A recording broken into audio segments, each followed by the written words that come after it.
ආයිබෝවන් හැමෝටම කල්‍යාණ මිත්‍රවරුනි මා නිතරම කියන කතාවක් ගුණ නැන බැලෙන් යුතු පුතුමිතාගරු.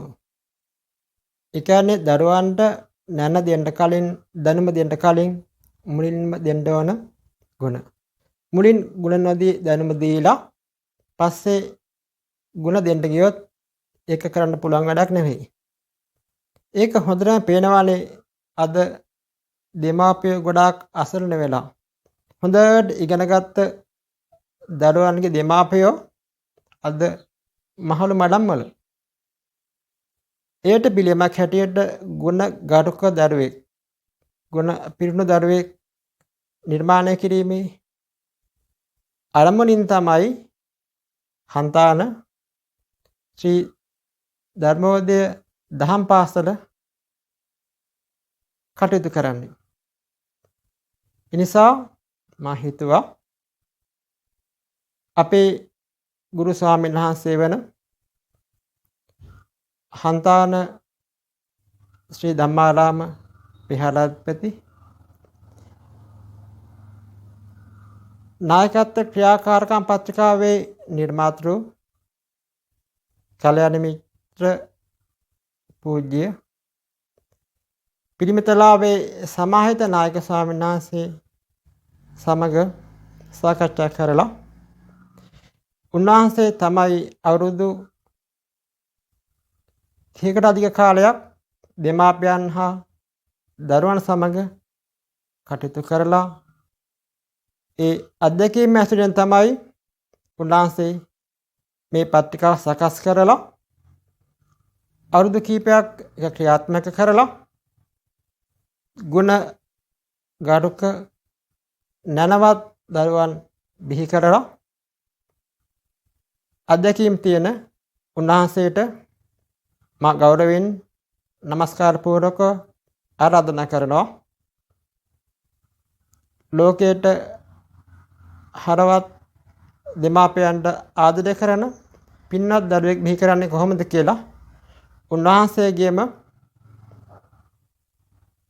හඬ අවදි කරන්න කියලා.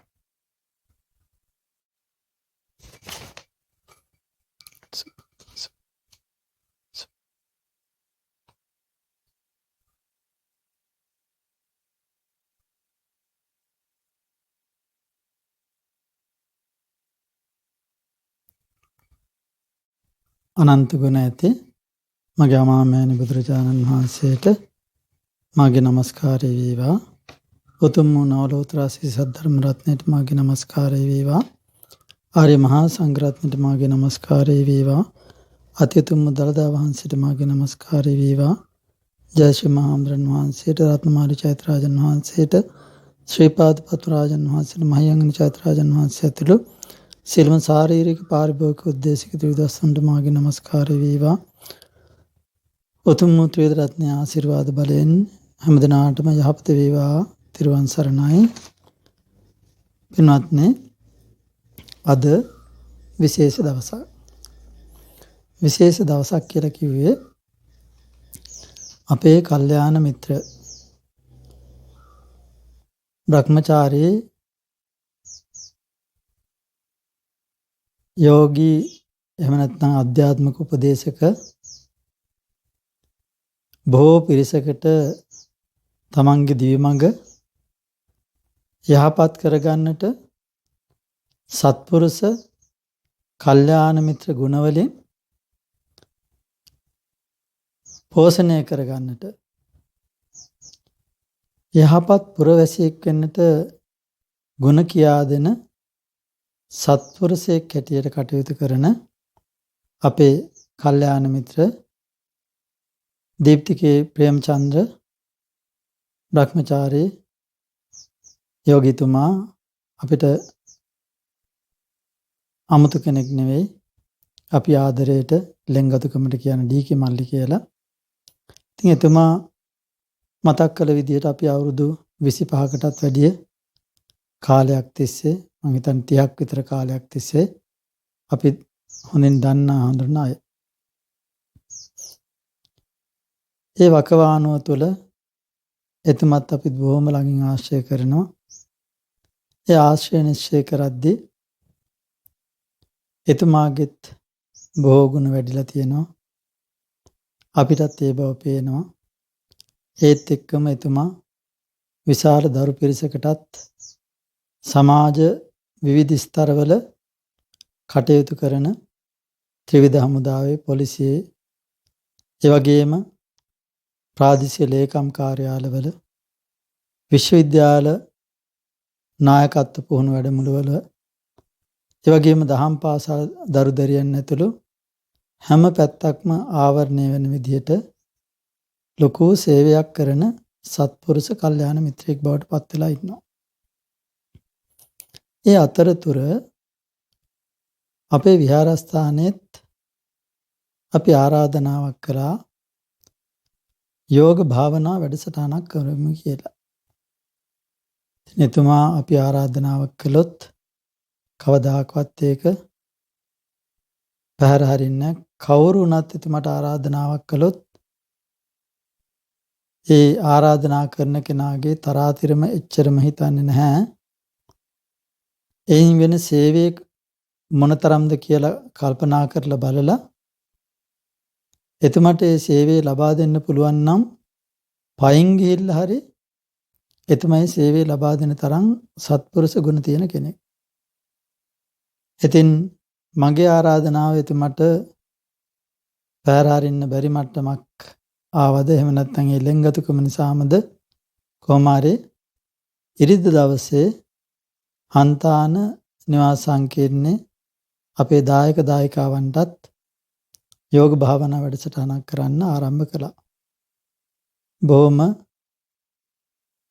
අල්පේච්ඡ ජීවිතයක් ගත කරන සහැල්ලු ජීවිතයක් ගත කරන එතුමා බොහොම සහැල්ලුවෙන් ඇවිල්ලා ඒ කටයුතු බොහොම නම්‍යශීලීව හැමෝගෙම හිත් දිනාගෙන සිද්ධ කරා. හැමෝම බොහොම සතුටු වුණා. මෙවර දෙවෙනි වතාවටයි කළේ. පළවෙනි වතාවේ මේ වැඩසටහන කරපු වෙලාවේ අපත් සමග සාකච්ඡා කරලා යන්න පිටත් වෙන්න ඉස්සෙල්ලා එතුමා දැක්ක අපේ දහම් පාසලේ දරුවන්ට නිතිපතා සම්පූර්ණ කරන්න දීලා තියෙන පත්‍රිකාවක්.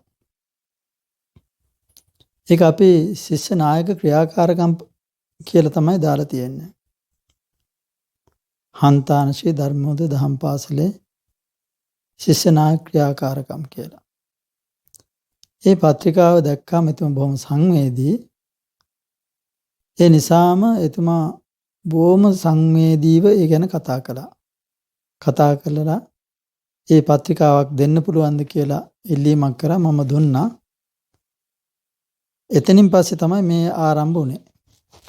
ඒ අනුව එතුමා දැන් ආරම්භ කරලා තියෙනවා කල්යාණ මිත්‍ර ගුණ පුරන්නට කැමති දරු පිරිසක් හදන්නට නායකත්වයේ මුල ඉඳලම ලබා දුන්න එතුමා පුංචි පැලවලට වතුර දාලා පොහොර දාලා ගෙඩි හැදෙන්න කලින්ම ගහ හොඳට හදන්න. ඒ කටයුත්ත තමයි ඊටමත් වැදගත්ම වෙන්නේ. ගහක් හැදුනට පස්සේ මෝරලා අතුපතර විහිදිලා වේලුණාට පස්සේ ඒක අපිට ඕන විදියට නමලා හදන එක අමාරුයි. පුංචි පැලෑටියේ කාලේ අපිට පුළුවන් ඒ ගහ ලස්සනට හදාගන්න. ඒ නිසා අපි ප්‍රශංසා කරනවා දීප්ති මහත්මයාට මේ කටයුත්ත ආරම්භ කිරීම ගැන. ඉතින් අපිට මතක් කළා ස්වාමීන් වහන්සේ අපේ හාමුදුරුවෝ කියලා කතා කරන්නේ. අපේ හාමුදුරනේ මේ පිළිබඳව අපි පැහැදිලි කිරීමක් කරන්න අවශ්‍යයි දෙමාපියන්ට කියලා. එතුමා අපිට ආරාධනා කරන්න මත්තෙන් මතක් කළා පාඩයක් ගුණනන බෙලෙන් යුතු පුතුමේ ඊතාගරුව කියන පාඩය. මොකද්ද?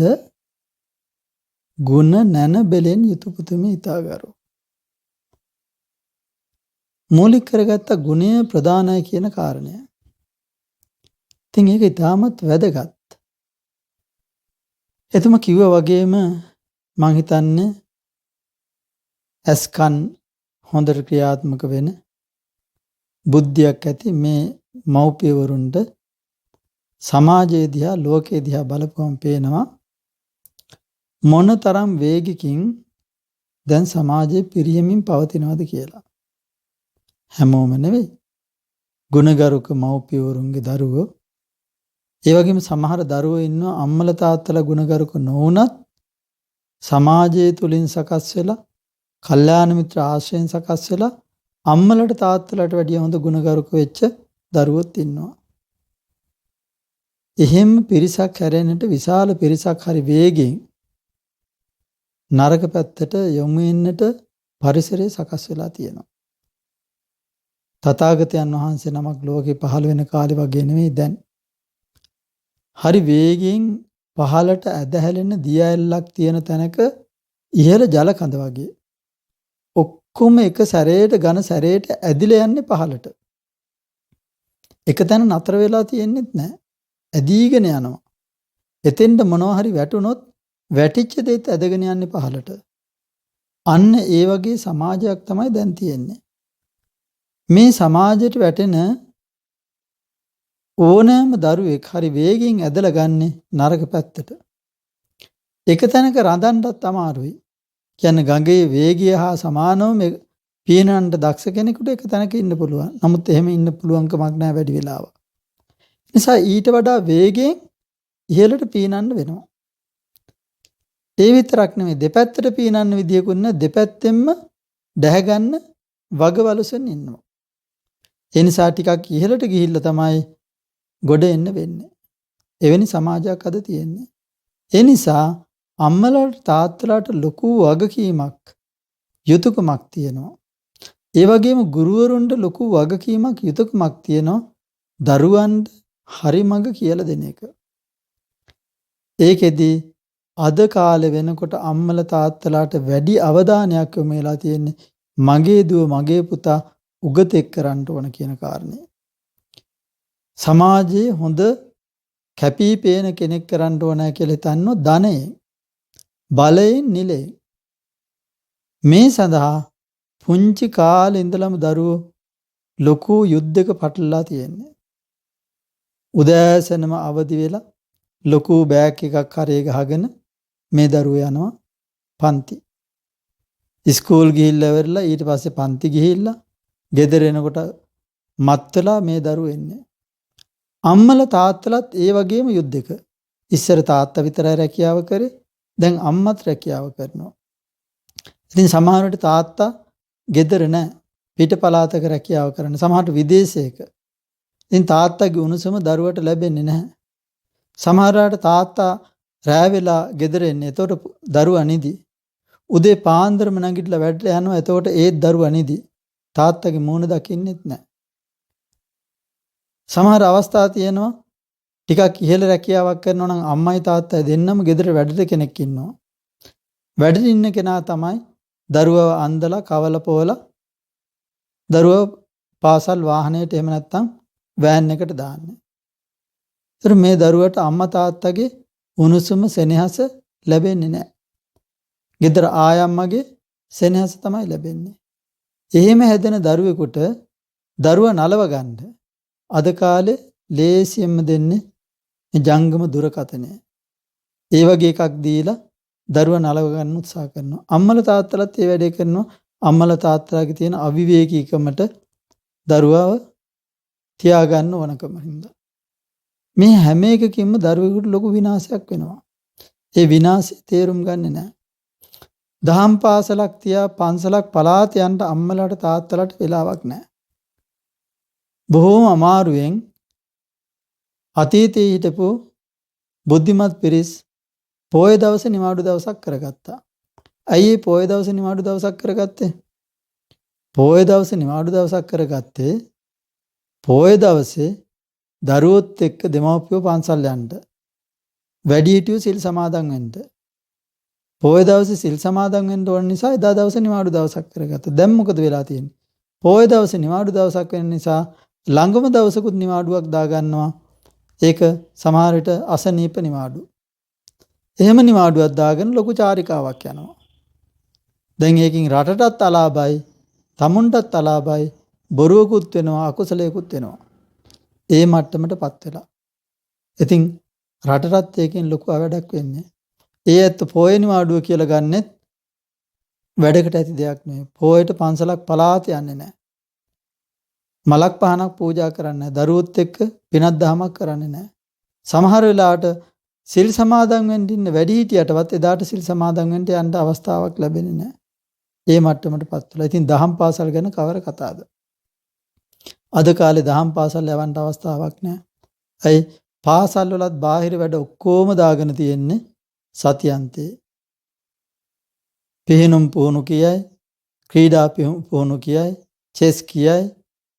එහෙම නැත්නම් ශිෂ්‍ය බට බාලකාය කාරණා කියයි. මේ විදිහට නොයෙකුත් පුහුණු කිරීම සියල්ලම ඉරිදා දවසට තමයි දාගෙන තියෙන්නේ.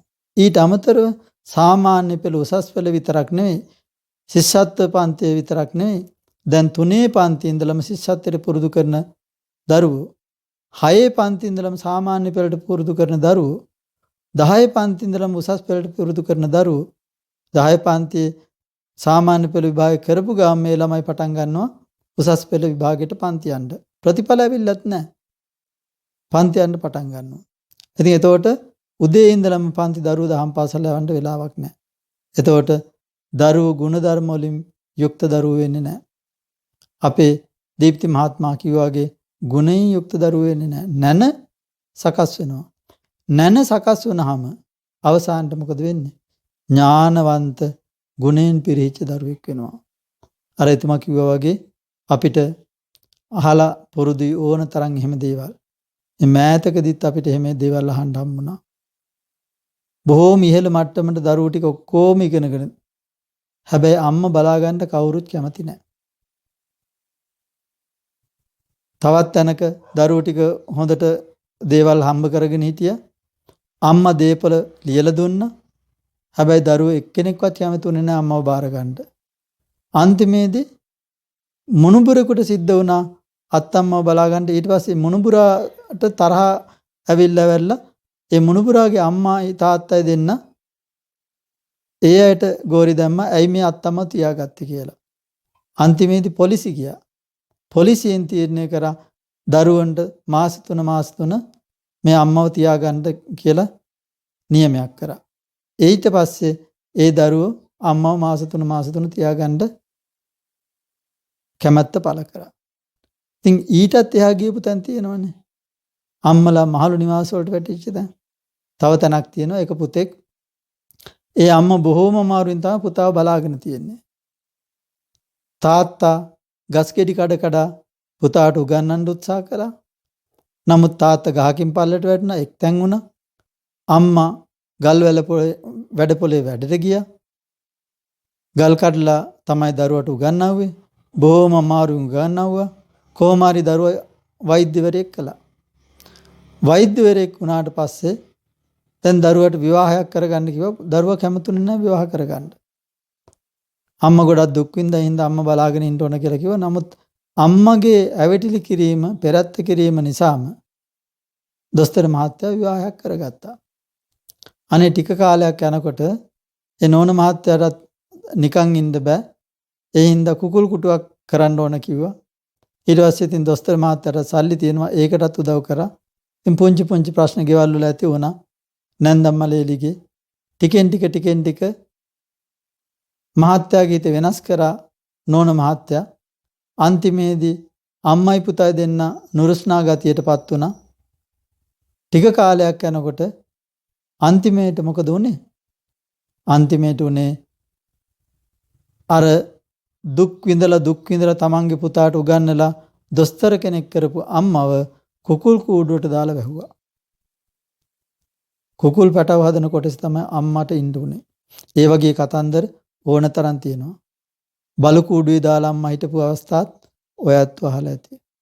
ඇයි අම්මලාට තාත්තලාට ඕන වුණා දරුවන්ට නුවණ දෙන්න. හොඳ උගත් කරන්න වුමනා වුණා. හැබැයි ගුණය ගැන හිතුවේ නැහැ. දැන් ওই ජපානයේ වගේ රටවල් වල පොඩි කාලේ දරුවන්ට උගන්වන්න උත්සාහ කරන්නේ නැහැ. ගුණවත්කම් තමයි පුරුදු කරන්නේ. සත්පුරුෂ ගති ගුණ.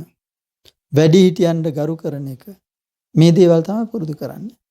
ඉතින් ඒ වගේ සුපෝෂිත දරුවෙක් කවදාකවත් අම්මලට තාත්තලට වෙනස්කම් කරන්නේ නැහැ. ඉතින් ඒ නිසා මෙවැනි ආදර්ශ අපිට බොහෝම තියෙනවා.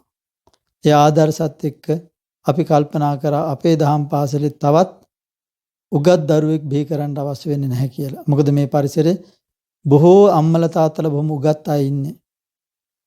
ඒ උගත් අම්මලා තාත්තලා කොහොමදත් දරුවන්ට උගන්වනවා. මට ඕන උනේ අම්මට තාත්තට ආදරේ ලෙන්ගතු කීකරු දරුවෙක් හදන්න. අම්මට තාත්තට ආදරේ ලෙන්ගතු කීකරු දරුවෙක් හැදුනොත් ඒ දරුවා අනිවාර්යයෙන්ම හොඳට ඉගෙන ගන්නවා. හොඳ සත්පුරුෂයෙක් වෙනවා. ආයේ එතනින් එහාට අමුතුවෙන් හදන්න දෙයක් නැහැ. දරුවා හැදෙනවාමයි. අම්මට තාත්තට අවනත නැත්නම්, කීකරු නැත්නම්, ලෙන්ගතු නැත්නම්, යටහත් පහත් නැත්නම් ඒ දරුවා එතනින් එහාට මොනවා කරයිද කියන එක විශ්වාස කරන්න බෑ. ඒ නිසා පින්වත්නි අපි උත්සාහ කරන්න ඕනේ අම්මට තාත්තට කීකරු දරුවෙක් හදන්න. ඊට වඩා ලොකු දේවල් මගේ දහම් පාසලෙන් මම බලාපොරොත්තු වෙන්නේ නැහැ. දරුවන්ගෙන් මම බලාපොරොත්තු වෙන්නේ නැහැ. මේ දහම් පාසල ගොඩාක් දරුවෝ ඉන්න පරිසරයක තියෙන එකක් නෙවෙයි. බොහොම ටිකයි ඉන්නේ. නමුත් ඒ කීප දෙනා මම වඩා හොඳින් හදන්න උත්සාහ කරනවා. ඉතින් මේ වැඩපිළිවෙලේදී අපි උත්සාහ කරපු දෙයක් තමයි මේ ශිෂ්‍ය නායක ක්‍රියාකාරකම් පත්‍රිකාව.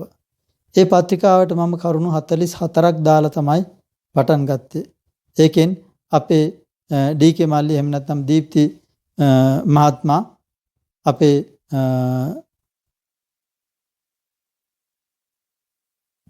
දීප්තිකේ ප්‍රේමචන්ද ආධ්‍යාත්මික උපදේශකතුමා එහෙම නැත්නම් අපි කියන්නේ එතුමාට ලෙන්ගතුකමට ඩී.කේ මල්ලි කියලා.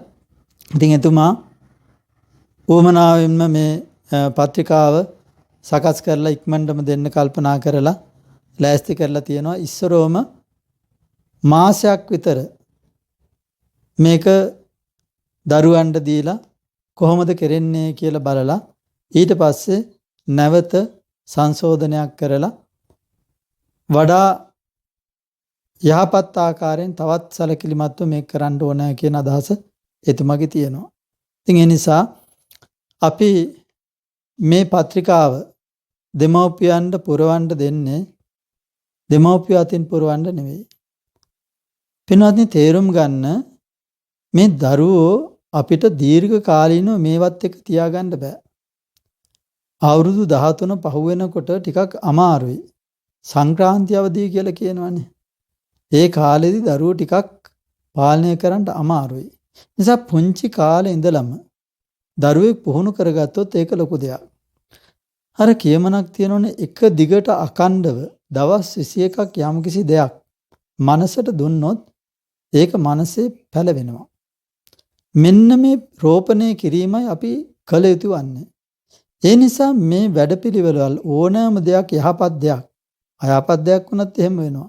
නිසා මේ යහපත් දේවල් බොහොම ලෙන්ගතුව මතක් කරන්නේ විවිධ හේතු කාරණා ඉදිරිපත් කරගෙන මඟ හරින්න උත්සාහ කරන්න එපා.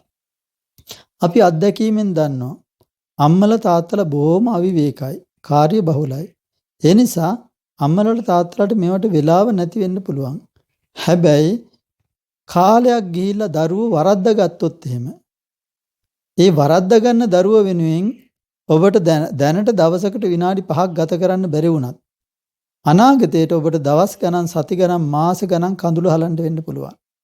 මොකද අපි දන්න සමහර තැන් තියෙනවා මේ නුවර ප්‍රසිද්ධ පාසල් වලට තමන්ගේ දරුවෝ යවලා තියෙනවා. ඊට පස්සේ අම්මා හැංගි තමයි ඉන්නේ. මොකද දරුවෝ දෙන්න ඇවිල්ලා මත් කුඩු ගන්න සල්ලි ඉල්ලන්න අම්මා පස්සේ පන්නනවා. අම්මා හැංගි ඉන්නවා. ඉතින් ඇයි මේ මට්ටමටපත් උනේ? අවශ්‍ය කාලෙදී අම්මා දරුවන්ට ಗುಣ දුන්නේ නැහැ. නැන විතරක් දෙන්න මහන්සි වුණා. ඒ නිසා නරක ආශ්‍රයට වැටලා විනාශ වුණා. ඉතින් ඒ මට්ටමටපත් නොවි දරුවා රැකගන්න මේ තිත්ත බෙහෙත වැලමඩ්ඩස්සේ දාලා දෙනවා වගේ උපක්‍රමයක් තමයි අපි මේකෙන් යොදලා තියෙන්නේ. අම්මලාට තාත්තලාට කරන්න බැරි දේවල් ටිකක් අපි උපක්‍රමශීලීව මේකත් එක්ක කරනවා. එතකොට අම්මලාට තාත්තලාට තියෙන ඒකට අපිට සහාය වෙන එක. අනේ පුතේ මේ යෝගිතුමා කියන නිසා අපි මේක කරන්න ඕනනේ කියලා. හැබැයි යෝගිතුමා ගැන අමනාපයක් ඇති කරන්න කටයුතු කරන්නත් එපා. එහෙම කරන එක හොඳ නෑනේ. ඒ නිසා අපි මේවා කරන්න ඕන කියලා බොහොම ගෞරවයෙන් මේ දේ කරන්න ඕන. ස්වාමීන් වහන්සේලා කියන නිසා කරන්න ඕන කියලා. දැන් මෙහි දරුවෝ අපේ හාමුදුරුවන්ට කියන්න ඕනනේ පුතේ කියනකොට අපිට හරි බයයි. ඒ බය අපි ගහන හින්දා නෙමෙයි. අපිට ඔක්කක්වත් අයින් නැහැ කිසිම කෙනෙකුට.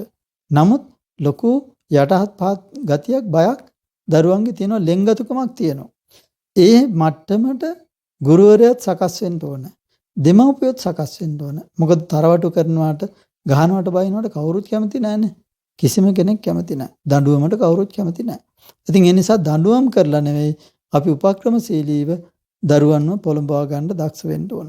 ඉතින් ඒ නිසා මේ වැඩපිළිවෙල ක්‍රියාත්මක කරද්දී අම්මලා තාත්තලාත් බොහොම ලෙන්ගතුව මේකට යොමු වෙන්න කියලා අපි ආරාධනා කරනවා. ඒතර අකණ්ඩව මේ කටයුත්ත මාස 3ක් කරන්න. ඊට පස්සේ නොකරත් කමන්නේ. මං කියන්නේ නොකර ඉන්න කියලා නෙවෙයි.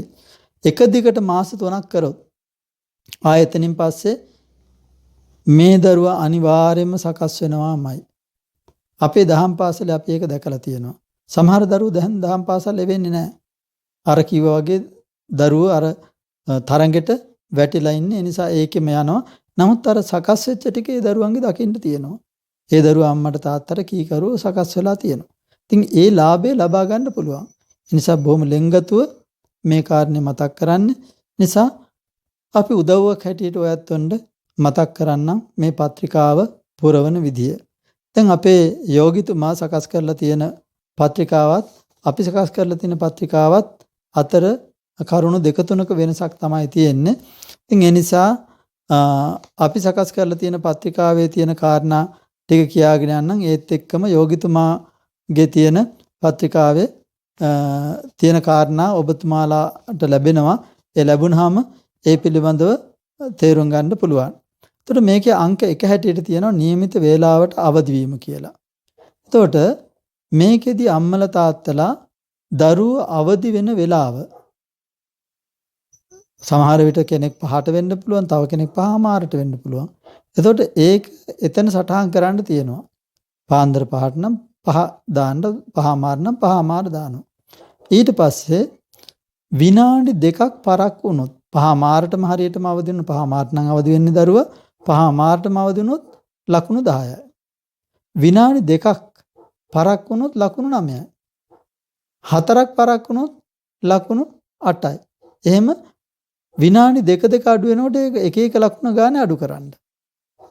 ඒක Taman නෙවෙයි ලකුණු කරන්නේ. ඒ පරක් වෙන එක Taman අවධානයෙන් බලන්න ඕනේ. බලලා දරුවාට තමයි මේක ලකුණු කරන්න කියන්නේ. දරුවගේ පෞරුෂය හදන්න ඕන. දරුවා අවංක කෙනෙක් කරන්න ඕන.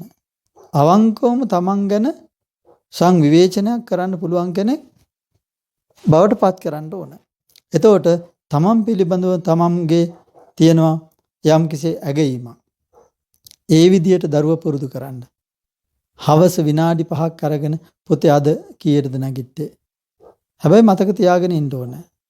ඒකෙල්ල එදා මේක කරන්න හවස වන්දනා කරලා ඉවර වෙලා මේක යොදාගත්තට කමන්න. මොකද නැත්තම් වැඩි වෙලා ගියොත් දරුවා නිදා ගන්න පුළුවන්. ඊට පස්සේ මේක අමතක වෙලා යනවා. අම්මලා තාත්තලාටත් වැඩ වැඩි කියලා මග අරින්න එපා. ඊළඟට ඇඳ පිළිවෙලට තැබීම. ඇඳ පිළිවෙලට තැබීම කියන එකත් විශේෂ කාරණයක්. ඒකට අම්මා දරුවට ඉස්සරවම හදලා පෙන්වන්න මෙන්න මේ විදිහටයි පුතේ ඇඳ පිළිවෙලට තියාගන්න කියලා. එතකොට ලස්සනට ඇඳ හරි ගස්සලා පෙන්වන්න ඕන. එහෙම පෙන්වුවාම ඊළඟට දරුවත් ඒ විදිහටම හදනවා නම් තමයි ලකුණු 10 දාගන්න දෙන්නේ. කොහොමටත් දරුවෙකුට ඒ විදිහටම හදන්න බෑනේ අම්මා හදනවා විදිහටම. එතකොට ඒක පෙන්ලා පුතේ මේක මෙහෙම සකස් වෙලා නැහැ. ඒ නිසා අද මෙච්චර ප්‍රමාණයක් දාගමු. ඔයා හෙට වෙනකොට ඊට වැඩිය හොඳට හදන්නකෝ කියලා ඒ විදිහට දරුවා හොඳ මට්ටමට එනකන් ලකුණු 10 දාගන්න දෙන්න එපා. හරියටම හදනවා නම් ටිකක් ලොකු දරුවෙක් නම් හොඳටම හදනවා සමහරට අම්මටත් වැඩිය හොඳට හැදුවොත් එහෙම නේද? ඉතින් ඒ නිසා ඒ ගැන සැලකිලිමත් වෙන්න. ඊළඟට අපේ විහාරස්ථානයෙන් කරපු දහම් පාසලේ කාමරේ පිළිවෙලට තබා ගැනීම කියලායි තැබීම කියලා තිබුණේ. මේ අපේ යෝගිතුමා කාමරේ පොත්පත් පිළිවෙලට තැබීම කියලා දාලා තියෙනවා. ඉතින් මේ දෙකටම ලකුණු 10ක් තියෙනවා. ඉතින් ඒකත් එහෙමයි. සකස් කරලා පෙන්නන්න මෙන්න මේ විදිහට තියෙන්න ඕනේ කියලා. ඒ විදිහට තිබුණොත් ලකුණු 10යි. ඊට වඩා අඩු නම් මෙන්න මේ මට්ටමේ තියෙනකොට මෙහෙමයි කියලා දරුවාට කියලා දීලා දරුවා අතින් ඒක කරවන්න ඕන. ඇඳුම් පිරිසිදුවට පිළිවෙලට තබා ගැනීම. එතකොට ඒකත් අර වගේම අම්මා පිළිවෙලට ඒක තියෙන විදිය කියලා දීලා ඒක බලන්න ඕන. ඊළඟට දරුවා ඒකට පොළඹවන්න ඕන. ඒකයි වැදගත් වෙන්නේ. මොකද ඊළඟ සපත්තු පිරිසිදුවට පිළිවෙලට තබා ගැනීම කියන කාරණේ ඒකත් තමයි. මොකද දරුවෝ ඇවිල්ලා සපත්තු එක තැනක තියලා මේස් තව තැනක තියලා එහෙම කරන ගතියක් තියෙනවනේ. ඉතින් ඒ ඔක්කොම සකස් කරගන්න පුළුවන්කම තියෙනවා අපිට දරුවට කියලා දීලා මේ ටික සකස් කර ගැනීම. ඊළඟ උදෑසන සම්බුද්ධ වන්දනාව. මේ වන්දනාව කරන වෙලාවේ ඉතින් සමහර දරුවෝ ඉන්නවා ඔය ආවට ගියාට වන්දනා කරනවා. ගිහිල්ලා හරියට සුද්ධ පවිත්‍ර කරන්නේ නැහැ. දැන් අපි දන්න වෛද්‍යවරයෙක් ඉන්නවා. එතුමා දැන් මේ වෙනකොට විශේෂඥ වෛද්‍යවරයෙක් වීම සඳහා එංගලන්තේ ඒ පුහුණුවට ගිහිල්ලා සිටින්නේ. එතුමා අපේ දහම් පාසලේ ශිෂ්‍යයෙක් හැටියට ඉගෙන ගන්න කාලේ මම එතුමාගේ නිවසට ගියා. නිවසට ගියපු වෙලාවේ එයාලගේ ගෙදර බුදුමැදුරක් තියෙනවා වෙනම. බුදුමැදුරට ගිහිල්ලා බලනකොට ලස්සනට තියෙනවා පහන. අලුත්ම පහනක්. මං ඇහුවා අලුත් පහනක් නේද කියලා. ඊට පස්සේ ඒ අම්මයි තාත්තා කියන නෑ ස්වාමීන් වහන්සේ මේ හැමදාම පුතා පහන සුද්ධ කරනවා. හැමදාම පිත්තල පහන සුද්ධ කරනවලු. සුද්ධ කරලා තමයි ඒ පහන පූජා කරන්නේ. ඉතින් ඒ වගේ නිතරම අපි පහන පූජා කරන තැන බුදුරජාණන් වහන්සේ වැඩ ඉන්න තැන සුද්ධ පවිත්‍ර කරලා ඒ දේ කරන්න දක්ෂ වෙන්න ඕන. එහෙම නැතුව කවදත් පත්තු කරන පහනට එහෙම්මම තෙල් ටිකක් දාලා අර නාවර බහැලා තියෙන පහන කළු පාට වෙච්ච පහන එහෙම පූජා කරනවා නම් ඒකට ලකුණු 10ක් නෙවෙයි ලකුණු 2ක්වත් දෙන්න බෑ වගේනේ. ඒ නිසා දරුවන්ට පුරුදු කරන්න ඕන. බුදුරජාණන් වහන්සේ කියලා කියන්නේ මේ ලෝකේ ශ්‍රේෂ්ඨ මුත්තමයන් වහන්සේ. බුදුරජාණන් වහන්සේට යමක් පූජා කරනවා නම් ඊටමත් පිරිසිදුවට පිළිවෙලකට ඒ දේ කරන්න ඕන. මල් ටික වුණත් පූජා කරද්දි මල් ටික ලස්සනට පිළිවෙලට හදලා පූජා කරන්න ඕන. මල් ටික කඩලා ඔහේ නැට්ට උඩට පෙති ටික යටපැත්තට ඉතින් ඒ වගේ ඔහේ දාලා කරන එක නෙවෙයි. ඒ හැම එකක්ම හරියට පිළිවෙලට කරනකොට තමයි ලකුණු 10ම ලබලා දෙන්නේ. ඒ නිසා කොයි වෙලාවකවත් ලකුණු 10 සම්පූර්ණයෙන් දාගන්න දෙන්න එපා. අංග සම්පූර්ණ මාර්ග ටික සකස් වෙනකොට තමයි ලකුණු 10ම වැටෙන්නේ. නැත්තම් පටන් ගත්ත දවසේ ඉඳලම ලකුණු 10 දාගන්න බලන්න ඉඩ තියෙනවා. ඉතින් ඒ නිසා ඒකට අවධානය යොමු කරන්න. ඊළඟට වන්දනා කරන කාලය පිළිබඳව අම්මලා තාත්තලා තේරුම් ගන්න ඕන සාමාන්‍යයෙන් තෙරුවන් වන්දනා කරලා මල් පහන් පූජා කරන්න කොච්චර වෙලාවක් යනවද? එතකොට ඒ කාලය බලන්න ඕනේ. මොකද උදෑසනම ගොඩක් වෙලා වන්දනා කරන්න බෑ. ඒ නිසා ඒ කාලය පිළිබඳව තීරණය කරලා අදහසක් අරගෙන යෝගිතුමත් එක්ක සාකච්ඡා කරගෙන ඒ ටික කරන්න ඕන. ඊළඟට භාවනාවේ යෙදීම. ඉතින් භාවනාවේ යෙදීම සම්බන්ධව අපේ යෝගිතුමාගේ අදහසට අනුව මේක සකස් කරලා තියෙන භාවනාව පටන් ගන්න වාඩි වීම. කියන වන්දනා කරලා ඉවරලානේ භාවනා කරන්නේ. ඒ භාවනා කරන්න වාඩි වීමම ලකුණු 3ක් ලබන්න හේතුවක්. ඊට පස්සේ විනාඩියෙන් විනාඩියට ලකුණු ගානේ එක්ව වෙනවා. එතකොට එතන ලකුණු 15යි වාඩි වීමත් එක්ක ලකුණු 18ක් එක්ව වෙනවා. ඊළඟට ඒ කටයුතු ඉවරලා අම්මට තාත්තට වඳින එකේදී අම්මට වඳිනකොට සමහරට බෑග් එකක් දාගෙන ඉස්කෝලේ යන ලෑස්තිලා බෑග් එකක් දාගෙන දඩිබිරිස් ගාලා පාත් වෙලා වැඳලා දුවනවා. එහෙම නෙවෙයි. අම්මට තාත්තට බොහොම ගෞරවයෙන් වැඳලා කකුල් දෙක අල්ලලා වඳින්න පුරුදු කරන්න ඕන. බොහොම ගෞරවයෙන් වඳින්න පුරුදු කරන්න ඕන. ගාතාව කියලා වඳින්න පුරුදු කරන්න ඕන. හැබැයි ගාතාවේ තේරුමත් දරුවන්ට කියලා දෙන්න ඕන. එතකොට අම්මලා තාත්තලාත් බොහොම හරි මටත් වෙලා යනවා කියලා එහෙම කරන්න එපා. දරුවගේ ඔළුව අත ගාලා දරුවට ආශිර්වාද කරන්න. මොකද අම්මගේ තාත්තගේ අත්වලින් නිකුත් වෙන කිරණ දරුවට පුදුම රැකවරණයක් ආශිර්වාදයක් ලබලා දෙනවා. ඒක මහා පුදුම දෙයක්. මොකද දරුවගේ ශරීරය වටේ තියෙන කිරණ වලල්ල ඕරා එක බලවත් වෙන්න ඒක හේතුවක් වෙනවා. දවසක රැකවරණය ලබා දෙන්න තරම් බලවත්. ඒ නිසා අනිවාර්යයෙන්ම මතක ඇතුව දරුවගේ ඔළුව අත ගාලාම ආශිර්වාද කරන්න අවශ්‍යයි කියන කාරණේ මතක තියාගන්න. එතකොට එහෙම ආදරෙන් ලෙන්ගතුව වඳින එකයි කලබලයට වැඳලා යන එකයි මේවා හරියට තේරුම් අරගෙන තමයි මේ ලකුණු 10 දෙන්නේ. නැත්නම් අපිට මේකට ලකුණු එකක් දෙන්න තිබ්බා, දෙකක් දෙන්න තිබ්බා, එහෙම තිබුණා. අපි මේ ලකුණු 10ක් දෙන්නේ මේකේ අවස්ථා ගණනාවක් තියෙනවා. ඒ අවස්ථා ගණනාව තේරුම් අරගෙන දරුවට කියලා පුතේ අද ඔයාට වඳින්න උනේ මෙහෙමනේ. ඔයා වැන්දේ මෙහෙමනේ. ඒ නිසා ඔයා අද ලකුණු 6ක් දාගන්න, 5ක් දාගන්න. එහෙම හොඳයි නේද? මේ විදියට වැන්දොත් තමයි පුතේ 10ම දාගන්න පුළුවන්. එහෙමනේ කියලා දීලා තියෙන්නේ කියලා දරුවට කියලා දීලා ඒ ටික සකස් කරන්න. ඊළඟට નિયમિત වේලාවට පාසලට දහම් පාසලට යාම. මේකත් ඉතාමත් වැදගත්. නැත්තම් හරි කරදරයි ගෙදර එකම ගාල ගෝට්ටියක් අන්තිම මොහොතේ අම්මා අරකකෝ මේකකෝ කියලා සෑහෙන කලබල කරන අවස්ථාවක්. ඒ නිසා යන්න ඔන්න මෙන්න කියලා දුවන්න ලෑස්ති වෙලා නෙවෙයි යන්න කලින් ඔක්කොම ටික ලෑස්ති කරගෙන පාසලට යන බස් එක එනකන් හරි වෑන් එක එනකන් හරි මොකක් හරි ඊට කලින් සූදානම් වෙලා ඉන්න ඕන. ඒ විදිහට දරුවට ඒ ටික හරියටම සකස් වෙලා තියෙනවා නම් තමයි ඒ අවශ්‍ය කරන ලකුණු ප්‍රමාණය ලැබලා දෙන්නේ. ඒ විදිහට ඒක සකස් කර ගන්න ඕන. පාසල දහම් පාසල පිරිසිදු කිරීම. මොකද ඒකත් එහෙමයි දරුවට ඒක මතක් කරන්න ගිහිල්ලා කලින්ම තීරණය කරගෙන තියාගන්න කොච්චර වෙලාවක් අතු ගන්නවද දහම් පාසල. පන්සලට ගිහලා කොච්චර වෙලාවක් පන්සලේ භූමිය අමදිනවද? ඒ කාලය බලලා ඒ කාලයට අනුව ලකුණු දාගන්න පුරුදු කරන්න ඕන. එහෙම නැත්නම් නිකන් ගිහිල්ලා කොස්සෙන් පොඩ්ඩක් එහාට මෙහාට කරලා හරි මං ඇමදුවා කියලා ලකුණු 10ක් දාගන්න එහෙම දෙන්නේ නැතුව. ඊළඟ ගුරුවරුන්ට ගරු කිරීම. ගුරුවරුන්ට ගරු කිරීම කියනකොට එක එක දරුවන්ගේ ගරු කිරීම වෙනස්. ඉතින් ගුරුවරයෙක් කෙනකොට බොහොම ගෞරවයෙන් හිස නමලා ආචාර කරන ලෙන්ගතුව hina වෙන. මොකද ගුරුවරුන්ට එහෙමනේ නේද? දැන් මෙතන ඉන්න අම්මලා තාත්තලා දන්නවා ඇති අපි කොහොමද අතීතයේ අපේ ගුරුවරුන්ට ගරු කරේ කියලා. ගුරුවරයෙක් කෙනකොට අපි කෙලින්ම ඉස්සරහට යන්නේ නැහැ ගුරුවරුන්ගේ. අපි එකත් පසකට වෙනවා, පැත්තකට වෙනවා. ගෞරවයෙන් හිස නමලා ආචාර කරනවා. ආයිබෝවන් කියනවා. නේ? එහෙම මගතොට ඉදුණත් බස් එකේදී දැක්කත් ගුරුවරයෙක් නැංගොත් එම අපි අනිවාර්යයෙන්ම නැගිටිනවා. නේද? ඒ විදිහට. දැන් අද කාලේ දරුවන්ගේව නැහැ. ඒ නිසා පන්තියට ගුරුවරයෙක් එනකොටම නැගිටින එක, ගුරුවරයාට ආචාර කරන එක. දැන් අද කාලේ ළමයි ගුරුවරුන් නංවා නම් පවා හදාගෙන ඒවා කියලානේ කතා කරන්නේ. ඉතින් ඒ නිසා ඒ මට්ටමට නැතුව ඇත්තටම ලෙන්ගතු ගුරුවරුන්ට ආදරෙන් ගරු කරන, සලකන, ඒ පූජනීයත්වයෙන් සලකන මානසිකත්වයක් තියෙනවා නම් තමයි ලකුණු 10ක් දාගන්න පුළුවන්. ඒක දරුවාට පුරුදු කරන්න. මොකද ගුරුවරයෙකුට ගරු කරන්නේ නැති දරුවෙකුට නියම විදිහට ශිල්ප ශාස්ත්‍ර පිළිහිටන්නේ නැහැ. ඉගෙන ගන්න දක්ෂ කෙනෙක් වුණත් කාලයක් යනකොට ඒ අධ්‍යාපනයේ වැඩ කර නැති අධ්‍යාපනයක් බවට පත් වෙනවා. ගුරු ගෞරවය හරියට නැත්නම් අධ්‍යාපනය පිළිහිටන්නේ නැහැ.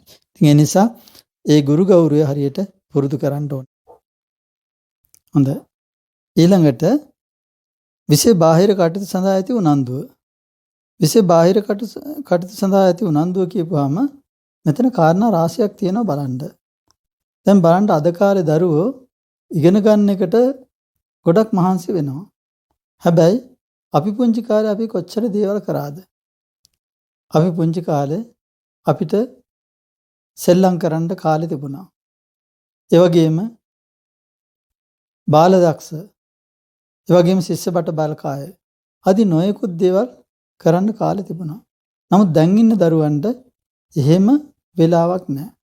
ඉතින් ඒ නිසා දරුවෝ දැන් නිරෝගී නැහැ. දරුවෝ නිරෝගී වෙන්නත් ඕන. ඒ වගේම පෞරුෂය සකස් වෙන්නත් ඕන.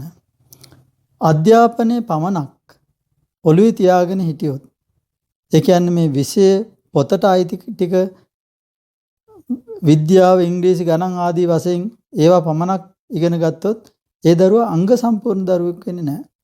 අදත් අපිත් එක්ක සාකච්ඡා කරා මේ විශේෂ එක් අමාත්‍යාංශයක අධ්‍යක්ෂකවරයෙක් හැටියට කටයුතු කරන ඉංජිනේරු මහත්තයෙක්.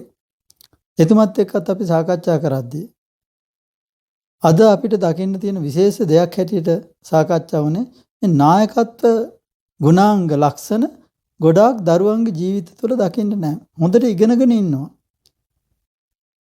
උපාධි තියෙනවා. නමුත් නායකත්ව ගුණාංග නැහැ. ඇයි ඒ විශේෂ බාහිර කටයුතු වල නිරත වෙලා නැහැ. බලන්න බාල දක්ෂයෙක් කියලා කියන්නේ කොහොම කෙනෙක්ද? බාල දක්ෂයෙක් තුළ කීයක් જાති ගොඩනගෙනවද? සාහිතිකේම නෙමෙයි මෙතන වැදගත් වෙන්නේ.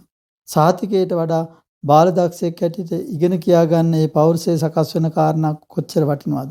ශිෂ්‍යවට බලකායට සම්බන්ධ වෙලා ඉගෙන කියා ගන්න ඒ පුරුදු වෙන පුහුණු වීම තුළ ඒ ශික්ෂණය තුළ ඒ ගෞරවයක් ඇතිව කටයුතු කරන්න යටහත් පාත්ව කටයුතු කරන්න අනට කීකරු වෙන්න ඒ පුරුදු වෙන දේවල් තුළ පිළිවෙලකට වැඩක් කරන්න පිරිසිදුවට වැඩක් කරන්න ඒ දේවල් තුළ කොච්චර බලපෑමක් තියෙනවද? ඒ වගේම කණ්ඩායම් හැඟීම ඇතුව වැඩ කරන්න බාහිර කටයුතු වල නිරත වෙනකොට ඊළඟට ඔය සෞඛ්‍ය සේවා කටයුතු සෞඛ්‍ය දාන සාන්තචෝන් ගිලන්රත් සමුදාය ආදී නොයෙකුත් දේවල් තියෙනවා. ඒ වගේ කරුණාවෙන් මෛත්‍රියෙන් අනිත් අයට සේවය කරන්න මේවා කරපුවම ඒ දරුවන්ගේ මනස ලොකු වෙනසක් වෙනවා. ඉතින් මේ වගේ විශේෂ බාහිර කටයුතු ගොඩාක් දේවල් තියෙනවා. ඊළඟට ක්‍රීඩා කටයුතු, ඒ වගේම සමාජ සේවා කටයුතු, සමිති සමාගම් වල ඒ වගේම විවිධ ක්‍රියාකාරකම් තියෙනවා. ඒ දේවල් වලට දරුවෝ යොමු කරන්න ඕන. ඒ දේවල් කරොත් තමයි අංග සම්පූර්ණ දරුවෙක් හදාගන්න එකට යම් මට්ටමකට රුකුලක් වෙන්නේ. ඉතින් ඒ නිසා මේ කාරණයක් ඉතාමත් වැදගත් කාරණයක්. මේ සඳහා දරුවා යෙදිලා තියෙන මට්ටම අනුව අම්මා තාත්තට ඕන විදියට නෙවෙයි තවත් කාත් එක්ක හරි යෝගිතුමත් එක්ක හරි කමන්න සාකච්ඡා කරලා මොන මට්ටමේද කියලා ලකුණු 10ම එකවර දාන්න නැතුව ප්‍රමාණය හරියට සැලකිලිමත් වෙලා ලකුණු දාලා ඒක සකස් කරන්න අවශ්‍ය වෙනවා. ඊළඟ කාරණේ තමයි ශිෂ්‍ය ශිෂ්‍යයන් සමග සහයෝගයෙන් කටයුතු කිරීම. මේ සාමූහිකත්වය කියන එක අද හරියම අඩුයි, පුදුම විදියට ආත්මාර්ථකාමී වෙලා තියෙනවා. මොකද හැමතැනම පුරුදු වෙලා තියෙන එකනේ. ඉස්සර නම් ගමනක් බිමනක් ගියත් ළඟ ඉන්න කට්ටියත් එක්ක කතා බහ කරලා ළඟ ඉන්න අයත් එක්ක යාළු වෙලා යාළුවෝ ගොඩාක් ඉන්නවා. දැන් එහෙම නැහැනේ. දැන් තමන්ගේ අතේ තියෙන අත්බානනේ එහෙම නැත්නම් දුරකථනේ හෑන්ඩ් ෆෝන් කියලානේ කියන්නේ නේද? ඉතින් මේකත් එක්ක තමයි ඉන්නේ. ඒ නිසා ආයේ එතනින් එහාට ලෝකයක් නැහැ. ඉතින් ඒ නිසා සමාජ සම්බන්ධතාවයන් බිඳ වැටලා තියෙන්නේ. අම්මා තාත්තා එක්කවත් සම්බන්ධතාවයක් හරියට නැහැ. ඉතින් ඒ නිසා ඒ ඇයට සාමූහිකත්වයේ පුරුද්දක් නැහැ. අඩුම තරමින් ගෙදර අක්කලා අයියලා නංගිලා මල්ලා එක්කවත් යමක් බෙදා හදාගෙන පරිහරණය කරන්න පුරුද්දක් නැහැ. ඉවසීමක් නැහැ. ඒ හින්දා අනිවාර්යයෙන්ම මෙතන මේ අනිත් ශිෂ්‍යයන් සමග කටයුතු කිරීම කියන කාරණයක් ඉතාමත් වැදගත්. සහයෝගයෙන් කටයුතු කරන එක ඒක මුළු සමාජයටම බලපාන දෙයක්. අද කාලේ ඒක සකස් වෙන්නට ඕන පුංචි කාලේ ඉඳලම. ඒ නිසා ඒ කාරණේ පිළිබඳවත් සැලකිලිමත් වෙන්නට ඕන. ඒ වගේම අන් අය ඉදිරියේ විනීතව හැසිරීම මේකත් ඉතාමත් වැදගත්. මොකද අද අපි සමාජයේ කටයුතු කරනකොට පේනවා සමහර දරුවෝ එයාලා හිතාගෙන ඉන්නේ එයාලා දැන් මේ විශ්වවිද්‍යාලෙමුත් එළියට ඇවිල්ලා මේ සෑහෙන රැකියා කරලා Taman ඉතාමත් ඉහළ මට්ටමක සමාජයේ ඉන්නවා වගේ ඉහළ මට්ටමක ඉන්න එහෙම හැසිරෙනවා කියන එක නෙමෙයි මේ කියන්නේ. ඒ වගේ නිදහසක් හිතට අරගෙන මේ පාසල් යන දූල පුතාලා පුංචි දරුවෝ හැසිරෙන විදිය. ඉතින් ඒ වගේ මට්ටමකට හැසිරෙන්නේ ඒ අම්මලා තාත්තලා මේ විනය ගැන සැලකිලිමත් නොවෙච්ච නිසා. ඒ නිසා ඉස්සර ගෙවල් වල තිබුණානේ කවුරු හරි ආපුවාම අම්මලා තාත්තලා කියනවනේ දොර රෙද්ද ඈත් කරලා බලන්නවත් දෙන්නේ නැහනේ දරුවන්ට.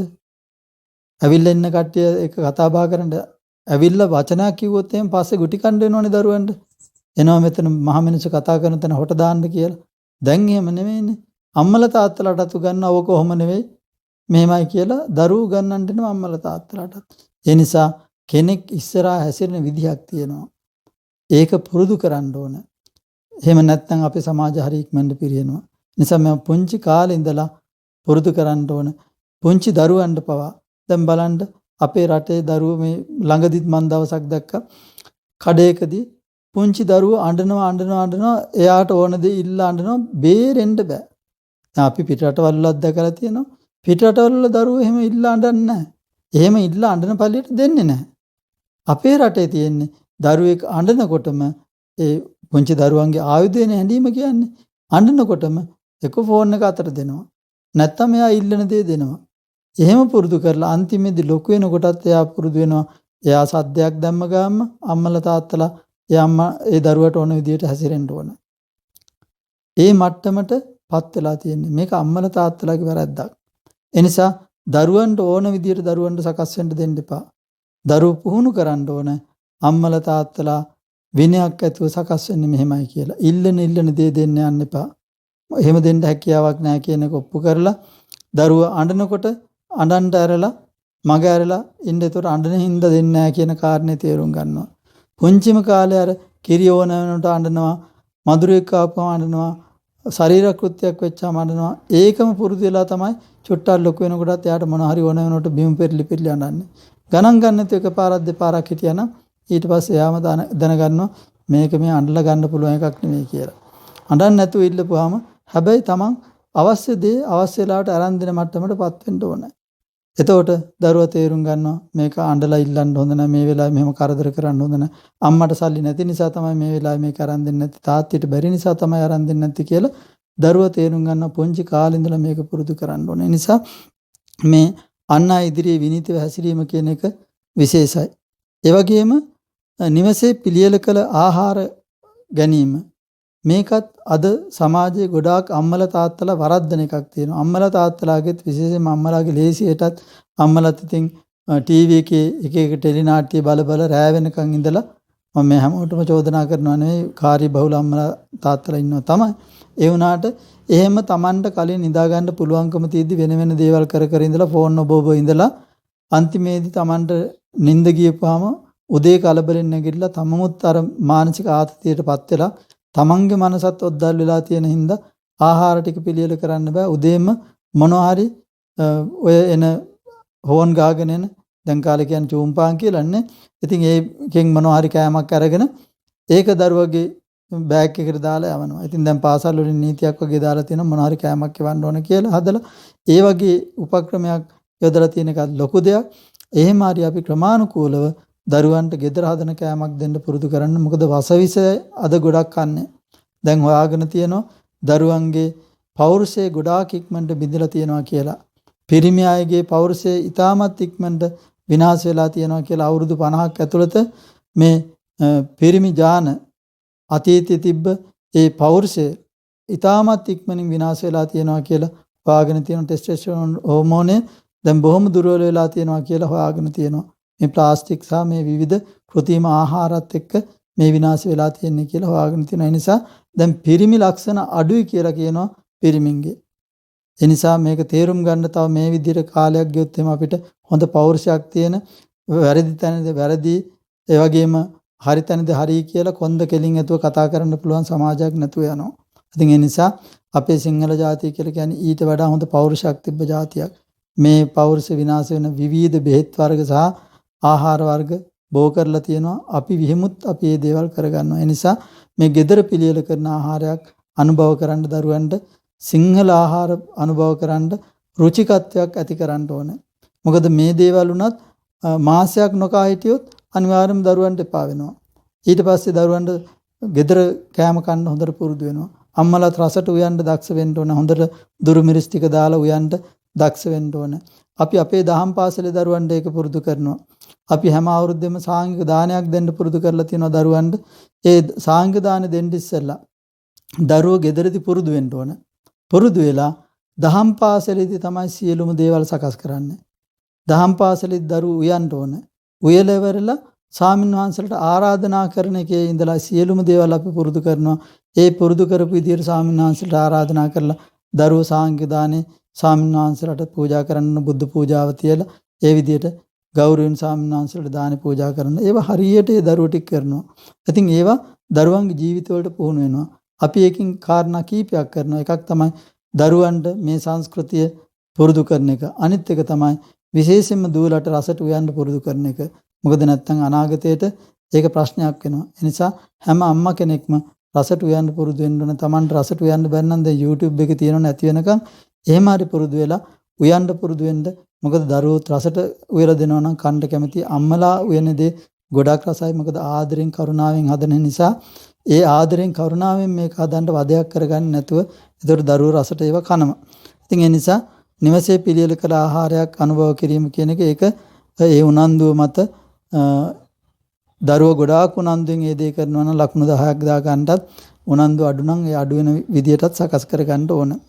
ඒ වගේම නියමිත තැන්වල පොත්පත් ඇඳුම් ආදිය තැබීම කියන කාරණේදීත් ඒකත් පුරුදු කරලා තියන්න. මොකද හේතුව දරුවන්ට මේවා හොඳට පුරුදු කරන්න ඕන. නැත්තම් උදේ නැගිටලා අම්මා මගේ මේස් එක්කෝ සපත්තුවකෝ කීය හොයන්න පටන් ගන්නවා. ඒ ප්‍රශ්න ඇති වෙන්නේ නැහැ. දරුවන්ට මේ දේවල් හරියට පුරුදු කරලා තිබ්බොත් අර කියපු විදිහට එක මාස 3ක් මේ දේ කරා නම් එතනින් පස්සේ මේවා ඉබේටම සකස් වෙනවා දරුවන්ට. තමන්ගේ බඩුවක් નિયમિત තැනක තියෙනවා. එතකොට ආයේ එහෙම හොයන්න දෙයක් නැහැ. අම්මලා වුණත් දන්නවනේ තමන් මොනවා හරි ඕන වෙච්චාම අරේ හොයනවා මෙහෙ හොයනවා. ඇයි තිබ්බ තැන මතක නැහැ. කණ්ණාඩිය තිබ්බ තැන මතක නැහැ. මොකද කණ්ණාඩිය ගියපු තැන්වල තියන්නේ. ඉතින් ඒ නිසා එහෙම නැතුව හැමදාම මේ දේවල් තියෙන තැනත් පුරුදු කරගන්න. ඒතර එතන තමයි ඒක ගලවලා තියෙන. කුස්සියේ තියෙනවනම් එක තැනක් තියෙනවා එතන තමයි තියන්නේ. යතුරු තියෙන තැනක් තියෙනවා එතන තමයි තියන්නේ. ඒක වැඩිහිටියොන්ටත් හොඳ දෙයක්. ඒ නිසා ඕනම දෙයක් තියන්න සුදුසු තැනක් තියාගන්න ඒව පුරුදු වෙච්චාම හරිම ලේසි. අර මේ දුව හොයන්න දෙයක් නැහැ. ඕනම දෙයක් තියෙන තැනක පුරුදු කරගෙන ඒ දේවල් පුරුදු වෙච්චාම මේක දරුවන්ට වගේම වැඩිහිටියන්ටත් වැදගත්. ඒ වගේම ශාරීරික සුවතාවයට හේතු වෙන ක්‍රියාකාරකමකදීම මේක ඊටමත් වැදගත්. අද දරුවෝ බොහොම විවේකයි. උදේ පාන්දරම යනවා. උදේ පාන්දරම ගිහිල්ලා දරුවෝ ඉගෙනගෙන හවසත් ටියුෂන් ඉවර වෙලා ගෙදර එනකොට හොඳටම හාමත් වෙලා එන්නේ. ඇවිල්ලා කාලා නිදා ගන්නවා. ඊට පස්සේ නැත්තම් ෆෝන් එක අරගෙන තමයි ඇඳට යන්නේ. ෆෝන් එකේ ගේම් එකක් සෙල්ලම් කරලා එහෙම ටීවී බලලා නිදා ගන්න මට්ටමටපත් වෙනවා. එතකොට මේ දරුවන්ගේ මොලේ ක්‍රියාකාරීත්වය ගොඩාක් දුර්වල වෙනවා. ඒ වගේම ශාරීරික දුර්වලතාවයේ ස්නායු දුර්වලතාවයේ ඊට පස්සේ මානසික ආතතිය මේ වගේ ගොඩාක් ප්‍රශ්න ඇති වෙනවා. ඉතින් මේ නිසා අනිවාර්යයෙන්ම දරුවෙක් පැය භාගයක් හරි දවසකට සෙල්ලම් කරන්න ඕන. හොඳට දාඩිය දාන්න සෙල්ලම් කරන්න. ඒ නිසා අම්මලා තාත්තලා මේකටත් විශේෂ අවධානය යොමු කරන්න. දරුවන්ට හොඳට දාඩිය දාන්න සෙල්ලම් කරන්න යොමු කරන්න ඕන. ඒක පිළිබඳව යෝගිතුමත් එක්කත් සාකච්ඡා කරන්න. මොකද අපි හිතමු සමහර විට පාසලේදී ක්‍රීඩා කරලා එනවනම් ආයෙ ගෙදරත් ඇවිල්ලා හවසත් ක්‍රීඩා කරන්න දුන්නොත් එහෙම ආයෙ තින් වෙන වැඩක් කරන්න හම්බ වෙන්නේ නැහැ. උදේට ස්විමින් යනවනම් ඒත් ප්‍රමාණවත්. ඉතින් ඒ නිසා මේවා පිළිබඳව හරියට සාකච්ඡා කරගෙන දෙමාපිය දරුවෝ මේක කරගත යුතු වෙනවා. නැත්නම් අනිවාර්යයෙන්ම හවස පැය භාගයක් සෙල්ලම් කරන්න ඕන කියලා ඉල්ල ගන්න ගියොත් එහෙම අනිත් වැඩ කරගන්න හම්බෙන්නේ නැහැ. මොකද දරුවෝ සෙල්ලම් කරන්න අනිවාර්යයෙන්ම කැමතිනේ. ඒ නිසා ඊළඟට මල් පහන් සුවඳුම් පුදා සම්බුද්ධ වන්දනාව කියන කාරණේ තියෙනවා. එතකොට මෙතෙන්දී අපි ගිලන්පසත් පූජා කරලා වන්දනා කරන තැන් තියෙනවා. ඉතින් මේක විතාමත් විශේෂයි. ගිලන්පස ටිකුත් පූජා කරලා වන්දනා කරන්න පුළුවන් නම් ගොඩක් හොඳයිනේ. ඉතින් එතකොට මේ මල් පහන් සුවඳුම් පූජා කරලා වන්දනා කරනකොට ඒ වන්දනාවත් අර විදිහටම හොඳට සරකිල්ලෙන් මල් පහන් සුවඳුම් සකස් කරලා කියන මල් ටික පිළිවෙලට සකස් කරලා පහන පිළිවෙලට සුද්ධ කරලා හොඳට තිරයක් දාලා තෙල් ටික පිළිවෙලට පිරිසිදුව දාලා පහන පිරිසිදුවට තියාගෙන ඒක ගෞරවයෙන් කරනවා නම් බුදුරජාන් වහන්සේ වැඩ ඉන්න තැන පිරිසිදු කරලා ඒ විදිහට කරනවා නම් තමයි ඒකට ලකුණු 10ක් එන්නේ. ඒතර ගිලන්පසත් එක්කම මේ පූජාව කරනවා නම් ලකුණු 15ක් එන විදිහට සටහන් කරලා තිබෙනවා. ඉතින් එතකොට ඒ විදිහට ඒ ලකුණු ලැබලා දෙන්න ඕන. ඒ වගේම අර භාවනාවේදීම කියන උදෑසන භාවනාව වගේමයි වාඩි වෙනකොට ලකුණු 3යි විනාඩියෙන් විනාඩියට ලකුණු ගානක් වෙනවා. ඉතින් ඒක හොරට කරන්නත් පුළුවන් ඕනනම් වාඩි වෙලා කල්පනා කර කර ඉන්නත් පුළුවන්. ඇස් දෙක පියාගෙන වටපිට බල බල ඉන්නත් පුළුවන්. පුංචි දරුවෝ එහෙම හරි කමන්න මුලින්ම පුරුදු කරන්න. ඊළඟ ලොකු වෙනකොට ඒ දරුවන්ට ඒ කාරණේ කියලා දීලා ඒ කටයුත්තට යොමු කරන එක තමයි වැදගත් වෙන්නේ. ඉතින් ඒ නිසා මේ කාරණේ පිළිබඳව සැලකිලිමත් විය යුතු වෙනවා. ඊළඟ කාරණේ තමයි දෙමාපියන්ට කීකරුකම. ඉතින් මේක අපේ පත්‍රිකාවේ අපි මවට කීකරුකම පියාට කීකරුකම වැඩිහිටියන්ට කීකරුකම කියලා මේක වෙන් කරලා තියෙනවා. ඉතින් මෙතෙන්දී අපේ යෝගිතුමා මෙවර මේක මේ විදිහට සකස් කරලා තියෙනවා. ඉදිරියේදී තව වෙනස්කම් කරනවා කියලා මතක් කළා.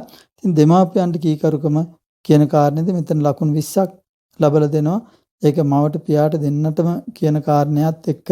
එතකොට ඕනනම් මේකෙදී මවට කීකරුකම කියන එකේදී එක පාඩකෙමුත් පියාට කීකරුකම කියන එකේදී තව පාඩකෙමුත් කියන කාරණේ මේ තීරුව තුළ ලකුණු දාන්න පුළුවන්කම තියෙනවා. ඒකට ලකුණු 20ක් එනවා. ඒ ලකුණු 10 කොටස් දෙකකට දාන්න කියලා අපි මතක් කරනවා. උඩින් දාන එක මවට එතනම යටින් පියාට කියන අරමුණින් ලකුණු 10කට යටත්ව 10න් 15 දාන්න. එතකොට ඒකත් අම්මලා ඉතින් මේක ආයුධයක් කරගන්න උත්සාහ කරන්න එපා.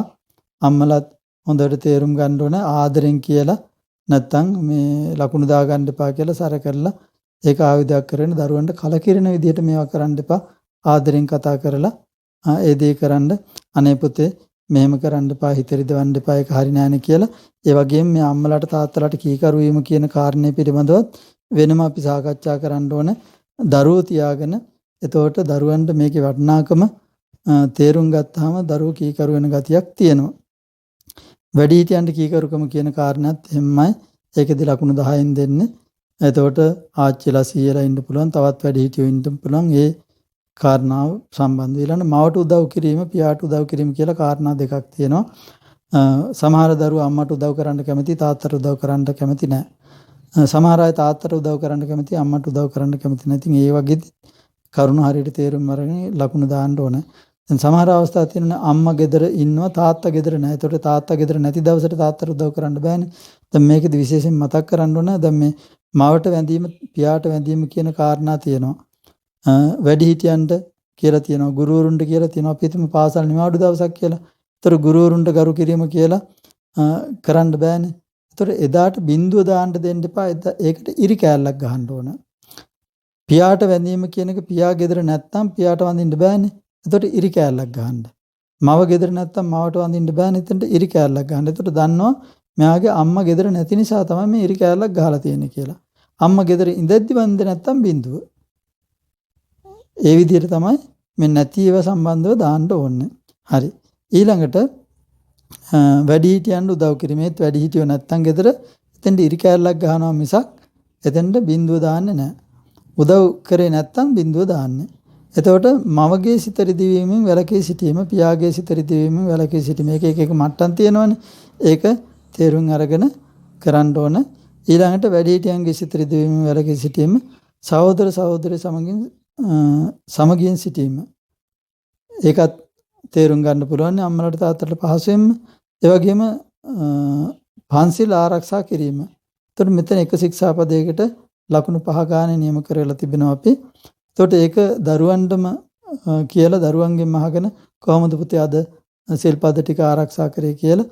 එහෙමනම් මොන බොරුවක්වත් විහිළුවට ආච්චිවද මధుරයක්වත් මරුවද කියලා එහෙම කතා කරලම මේකට දාන්න ඕනේ. මොකද අපේ දහම් පාසලේ මේ වගේ කරනකොට සමහර දරුවෝ මේ පන්සල් සම්බන්ධව වෙන කාරණා සම්බන්ධව බින්දුව එහෙම දාලා ඉතින් ගොඩක් එහෙම කරලා තිබුණා. ඒක දුවක් කියන සාමිනාස මේ ඒ අම්මලත් එක්ක කියලා මං අවංක බින්දුව දාගත්තා කියලා. අවංක බින්දුව දාගත්තා කියලා. ඉතින් ඒකයි වැදගත් වෙන්නේ. මොකද දරුවෝ ඉස්සරෝම අවංක වෙන්න ඕන. වංචා කරන අය වෙලා බෑ. ඒ නිසා මේක පුරුදු කරන්න ඕන අවංක වෙන්න. ඉතින් ඒ නිසා ඒ විදිහට ලකුණු දාන්න පුරුදු කරන්න ඕන. ඊළඟට අන් අයගේ සිත් නොරිදෙන ලෙස කතා කිරීම. මෙන්න මේකත් ඉතාමත් වැදගත්. අද කාලේ දරුවෝ කිසි ගාණක් නැහැ ගුරුවරුන්ට පවා හිත රිදෙන විදිහට කතා කරනවා. ඉතින් අනිත් අය ගැන කවර කතාවද? නේ? අම්මට තාත්තටත් බොහොම සැරට කතා කරනවා. ඉතින් මේ නිසා මේ කාරණේදී බොහොම සැලකිලිමත් වෙන්න ඕන. දරුවන්ට මේක කියලා දෙන්න ඕන. මේ වගේ විපාක පවා කියලා දෙමින් දරුවෝ මේකට යොමු කරන්න අපි දක්ෂ වෙන්න ඕන. ඒ වගේම අන් අයගේ සිත් නොරිදෙන ලෙස හැසිරීම. කතා කරන එක විතරක් නෙවෙයි. සමහර අය ගස්සලා යනවා, රවනවා, අඩි හප්පනවා, බඩු වල හැප්පිලා යනවා, බඩු පොළවේ ගහනවා. වචනෙන් කියන්නේ. ඒ වගේ හැසිරීම. ඒ හැසිරීම වලටත් ලකුණු දාගන්න අපි කටයුතු කරන්න ඕන සුදුසු විදියට. ඒ වගේම කිසියම් කෙනෙකුට උපකාරයක් කිරීම. එතකොට දවසේ කාට හරි උදව්වක් කරන්න අවශ්‍යයි. ඒ කියන්නේ අර ගෙදර අයට අමතරව බාහිර කෙනෙකුටත් උදව්වක් කරන මට්ටමට. මොකද හේතුව අපේ හිතවල මහා අමුතු මාන්නයක් තියෙනවා. නිසා ඒවා පවා යටපත් වෙලා සත්පුරුෂ ගුණ මතුවෙන්න කාට හරි උදව් කරන එක බොහොම හොඳයි. ඒ වගේම දහම් කරුණක් ඉගෙන ගැනීම. මේකෙදි අම්මලා තාත්තලා හරි උනන්දු වෙලා මොනවා හරි ජාතක කතාවකින් කොටසක් හරි මොනවා හරි එවැනි වැදගත් කාරණයක් කියලා දෙන්න පුරුදු කරන්න. ඒක කොහරි සටහන් කරන්න පුළුවන් නම් තවත් වැදගත්. ඒ වගේම පාඩම් වැඩ කිරීම. ඉතින් අම්මලා මේකට හරි කැමතියිනේ. මේ සම්බන්ධවත් හරියට බලලා කාලසටහනක් හදන්න පුරුදු කරන්න. කාලසටහනක් හදලා ඒ කාලසටහනට අනුව පාඩම් කරන්න පුරුදු කරගත්තොත් මේකට ලකුණු දෙන්නත් ලේසි. ඒ වගේම දරුවාට උගන්න ගන්නත් ලේසි. දරුවාට විභාග වලින් පාස් වෙන්නත් ලේසි. ඒ වගේම නිින්දට පෙර පසුදිනට අවශ්‍ය දෑ සූදානම් කිරීම. දැන් එතකොට අර උදේ පාන්දර මේස් එක හොයන්න, සපත්තු හොයන්න, බෑග් එක හොයන්න, පොත හොයන්න කරදර නැහැනේ. ඒ වගේම උදේ නැගිටලා අනේ අම්මා ගණන් වලට පොතක් ගේන්න කිව්වා, අරක ගේන්න කිව්වා, පැන්සල් පෙට්ටියක් ගේන්න, ඒ මොකුත් ප්‍රශ්න නැහැනේ. ඒ නිසා කලින් දවසම මේ ටික ලෑස්ති කරගන්න පුළුවන්. ඉතින් ඒ නිසා මෙන්න මේ කාරණේ පිළිබඳවත් සැලකිලිමත් වෙන්න. නින්දට පෙර දත් මැදීම. මේකත් ඉතාමත් විශේෂ දෙයක්. ශරීර සෞඛ්‍යයට අත්‍යවශ්‍ය දෙයක්. මොකද මේ දැන් හොයාගෙනක් තියෙනවා හෘදයාබාධ වලට පවා බලපානවා කියලා දත් නොමැද නිදා ගන්න එක. ඉතින් වැඩිහිටියන්ටත් මේක විශේෂයි. ඒ නිසා රාත්‍රියේ කෑමෙන් පස්සේ අනිවාර්යයෙන්ම දත් මදින එක වැදගත්. මේකත් දැන් දරුවන්ට දත් මදින්න කියපුවම බ්‍රෂ් එකට ටූත් පේස්ට් එක දාගෙන දෙපැත්තට පොඩ්ඩක් එහාට මෙහාට අතුල්ලා නිදා ගන්න පුළුවන්. එහෙම නැතු මේක සැලකිල්ලෙන් කරන මට්ටමක් තියෙන්න ඕන. ඊළඟ නිින්දට පෙර මවගේ ගුණ සීකරමින් මවට වැඳීම. ඉතින් මෙතෙන්දී දවසේ කරගත්ත පිනුත් මතක් කරලා අම්මට පින් අනුමෝදන් කරලා වඳින මට්ටමක් දරුවන්ට පුරුදු කරන්න ඕන. ඒ වගේම පියාට මේ කාරණා දෙකම. ඊළඟ මෙත් වඩා નિયમિત වේලාවට නිින්දට යෑම. මෙන්න මෙතෙන්දී පුළුවන් නම් දරුවන්ට මතක් කරන්න තමන්ගේ ජීවිත කාලෙම කරගත්ත පින්කම් මතක් කරලා කරපු හොඳ පින්කම් මතක් කරලා ඒ පින්කම් ගැන තාවර්ජනයක් කරමින් ඊට පස්සේ තමන්ටත් මෛත්‍රී වඩලා අම්මටත් මෛත්‍රී වඩලා තාත්තටත් මෛත්‍රී වඩලා ගෙදර තව සහෝදර සහෝදරියෝ අත්තම්මලා සියලා ඉන්නවනම් ඒ හැමෝටම මෛත්‍රී වඩලා ගුරුවරුන්ටත් මෛත්‍රී වඩලා මුළු ලෝකෙටම මෛත්‍රී වඩලා නිදා ගන්න කියන්නේ ඒක ආයේ වෙනම භාවනා ඉරියව්වක ඉඳලා කරන්න අවශ්‍ය නැහැ. ඇඳේ හාන්සි වෙලා එහෙම්ම කරන්න කියන්නේ. එතකොට එහෙම්ම නිින්ද යනවා. එතකොට ඊටමත් යහපත් විදිහට ඒ නිින්ද ඒ දරුවට ලැබෙනවා. මේක පුරුදු කරපුවම දීර්ඝ කාලෙක ඊටමත් වැදගත්. වැඩිහිටියන්ටත් මේක හොඳයි. දවසකට එක වතාවක් හරි තමන්ගේ ජීවිත කාලෙම කරලා තියෙන පින්කම් ආවර්ජනය කරලා ඒ පින්කම් වලට උපකාර කරපු හැමෝටමත් පුණ්‍ය අනුමෝදනා කරලා තමන්ගේ ජීවිතේ දවස ආරම්භ කිරීම හෝ දවස අවසන් කිරීම. ඉතින් මෙන්න මේ කාරණා ටික තමයි මේ කොලේ තියෙන්නේ. ඉතින් මේ කොලේ පුරවද්දී ගැටලු ආවොත් අපේ යෝගිතුමත් එක්ක සාකච්ඡා කරන්න පුළුවන්කම තියෙනවා. ඒ වගේම මතක් කරන්න ඕන අපිට තියෙන අත්දැකීම්. දැන් අපි මේ පත්‍රිකාව දීලා දරුවන්ට කියලා තියෙනවා හැම සතියන්තෙම අම්මලාගේ හරි තාත්තගේ හරි බාරකාරගේ හරි අස්සන අරගෙන අපිට ගෙනල්ලා පෙන්වන්න කියලා. එතකොට අපි මේක හරි අවධානයෙන් බලනවා. මොකද අනිත් ඔක්කොටම වැඩිය මගේ විශේෂ අවධානයක් තියෙනවා මේ පත්‍රිකාව සම්බන්ධව. ඒතර අපිට තේරෙනවා සමහර අය එක දවසින් මේව පුරවලා තියෙනවා. කියන්නේ සතියෙම පුරවලා නැහැ. සති අන්තේ මේක ගේන්න ඕන හින්දා පුරවලා ගෙනල්ලා තියෙනවා. අපිට බලපෑම තේරෙනවනේ. එතකොට අපි ඉතින් ගෙවල් වලට කතා කරලා අහනවා. ඉතින් සමහර වෙලාවට ඉතින් අම්මලා කැඳිරි ගන්නවා මේ අනේ සාමිනාන්සාරි වැඩ තිබුණා අරකයි මේක. දැන් එතකොට අපිටද මේවා ගෙදර ඇවිල්ලා කරන්න ඕනේ. දැන් අපිටද මේ දරුවා හදාගන්න උවමනාව තියෙන්නේ. අපිට උවමනාවක් තියෙනවා අපේ රටේ දරුවා හදන්න. ඒ හින්දා තමයි මේ දේවල් කරන්නේ. නමුත් ඊට වැඩි උවමනාවක් අම්මට තාත්තට තියෙන්න ඕන නේද? තමන්ගේ දරුවා වෙනුවෙන් නේද මේ මහන්සි වෙන්න කැප වෙන්නේ. මගේ දරුවා හොඳ දරුවෙක් කරගන්න ඕන කියන උවමනාව හැමෝටම තියෙනවනේ. ඒ නිසා අනේ පින් සිද්ධ වෙයි. මේ හරි වේගෙන් දරුවෝ ටික දැහ ගන්න සමාජයක් සකස් වෙමින් යන්නේ. ඒ නිසාම අපි මේ දේවල් කරන්නේ. බොහොම ලෙන්ගතුව ඉල්ලන්නේ. අපේ දරුවෝ ටික රැක ගන්න නම් දවසකට විනාඩි 5ක් මේකට ගත කරන්න. සමහරලාට දරුවෝ අකමැති වුණත් දරුවට ආදරෙන් කියලා අර තිත්ත බෙහෙත වැල මඩස්සේ දාලා දෙනවා වගේ බොහොම ආදරෙන් උපක්‍රමශීලීව කියලා දරුවොත් එක්ක එකවලා මේ වැඩේ කරන්න. හැමදාම කරන්න. මොකද මේක අකණ්ඩව කරොත් තමයි දරුවගේ අතීතයට ගිහිල්ලා මේක කරදරයක් නැතුව හොඳ දරුවෙක් හදාගන්න පුළුවන් මට්ටමටපත් වෙන්නේ. මොකද මාස 3යි හරියට කරන්න ඕනේ. ඊට පස්සේ නොකර ඉන්න කියනවා නෙමෙයි. ඊට පස්සේ මේක දරුවගේ ඇඟට යනවා. හිතට යනවා, යටිහිතට යනවා. ඊට පස්සේ සත්පුරුෂ දරුවෙක්ම තමයි. ඉතින් ඒ නිසා මේක කරන්න කැප වෙන්න. ඒ වගේම අම්මලට තාත්තලාටත් උනන්දුවක් දෙන්න මේක අස්සම් කරලා එවන්න. එතකොට තමයි මේ වැඩේ දිගට ගෙනියන්න පුළුවන්කම තියෙන්නේ. තෑගි දෙන හින්දා බොරු දාන්න යන්න එපා. එහෙම කරොත් වැඩක් වෙන්නේ නැහැ. මොකද හේතුව අපේ දහම් පාසල උනත් මම මේවට තෑගි දෙනවා කියලා තිබුණාට මට තෑගි දෙන්න අවස්ථාව දුන්නා. මම ඇත්තටම ලක්ෂයක් වෙන් කරලා වවුචර්ස් ලෑස්ති කරගෙන හිටියා. ඒ සෑහෙන ප්‍රමාණයක් ඒකෙන් වැඩිම ප්‍රමාණයක් මම මේ සානාධාර බෙදන්න තමයි යොදාගත්තේ. ඉගෙන ගන්න දරුවන්ට අවශ්‍ය කරන බෑග් එහෙම අරන් දෙන්න තමයි ඒ මුදල් දෙවි. මොකද දරුවන්ට ඒක දුන්න ඒක දරුවන්ට කැප කරන්න උනා ඒ අසරණ අය වෙනුවෙන්. ඉතින් නමුත් අපේ යෝගිතුමා මතක් කරා මේ සම්බන්ධව ලකුණු දීලා ඒ අවශ්‍ය කරන විදිහට බලලා තෑගිත් දෙනවා කියලා. ඇත්තටම මේකම ලොකු තෑග්ගක්. ආය වෙන තෑගි මුකුත් ඕනේ නැහැ. අම්මලාට තාත්තලාට තමන්ගේ දරුවා හදාගන්න ගොඩාක් අමාරුයිනේ. හැබැයි මේක උපයෝගී කරගෙන අම්මලාට තාත්තලාට පුළුවන් තමන්ගේ දරුවා හදාගන්න. ඒ හින්දා මේක කරන යෝගිතුමාට තෑග්ගක් දෙන එක තමයි අම්මලා තාත්තලා කරන්න ඕනේ. හරිනම්. ඉතින් මේ යෝගිතුමා මුකුත් බලාපොරොත්තු වෙන්නේ නැහැ. ඒක මේ මම දැන් මේ කියනකොටත් එතම මට සංඥාවක් කර අපේ එපා කියන්න වගේ. ඉතින් එහෙම බලාපොරොත්තු වෙන්නේ නැහැ එතම කොහොමදවත්. කවදාකවත් මොකද වැඩසටහනක් කරලවත් එතම බලාපොරොත්තු වෙන්නේ නැති මේක කරලා බලාපොරොත්තු වෙන්නේ නැහනේ. ඉතින් මම කියන්නේ හරිනම් තායක දෙන්න ඕනේ මේක කරන එතුමාට. ඉතින් ඒ නිසා මෙතෙන්දී තමන්ගේ දරුවා වෙනුවෙන් මේ කරන කටයුත්ත හැඟීමෙන් කරන්න. අපිට හොඳ දරු පිරිසක් අනාගතයට හදාගන්න පුළුවන්. ඒ නිසා මම අම්මලාට තාත්තලාට බොහොම ලෙන්ගතුව මතක් කරනවා මේක හැමදාම පුරවන්න උනන්දු වෙන්න. ඒ වගේම තව කාරණයක් තියෙනවා. අපි හිතමු හදාගන්න බැරි කාරණයක් තියෙනවා කියලා. මම අපේ අම්මලාට තාත්තලාට මතක් කරලා තියෙන කොයි වෙලාවකවත් දරුවෝ විවේචනය කරන්න එපා. බාහිර කට්ටිය ඉස්සරහා ඥාති ඉස්සරහා අනේ බලන්නකො මෙයා මෙහෙමයි අරහෙමයි කියලා වෙන දරුවන්ගේ ගුණ කිය තමන්ගේ දරුවෝ විවේචනය කරන්න එපා. කිසි කෙනෙක් කැමති නැහැ ඒකට. ඒ වැඩේ කවදාකවත් කරන්න එපා. ඉතින් දරුවගේ තියෙන ගුණයක් තිබ්බොත් ඒක වහාම අගය කරන්න. ඒ වගේම යම් දුර්වලකමක් හදාගත්තොත් ඒක අනිත් අය ඉස්සරහා අගය කරන්න. දරුවට ලොකු ශක්තියක් ඒක.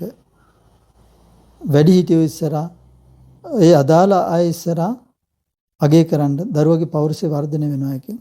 ඒ වගේම අනිත් කාරණේ තමයි අඩුපාඩුවක් තියෙනවා නම් හදාගන්න අමාරු යෝගිතුමාට පන්සලේ ස්වාමීන් වහන්සේට ඒ වගේම දරුවාට අවවාදයක් කරපුවම අහන කෙනෙකුට ඒක කියන්න හැමෝටම කියන්න යන්න එපා. දක්ෂ විදියට ඒක කරන කෙනෙකුට කියන්න. අපි කියලා තියෙන්නේ අපිට ඇවිල්ලා කියන්න කියලා.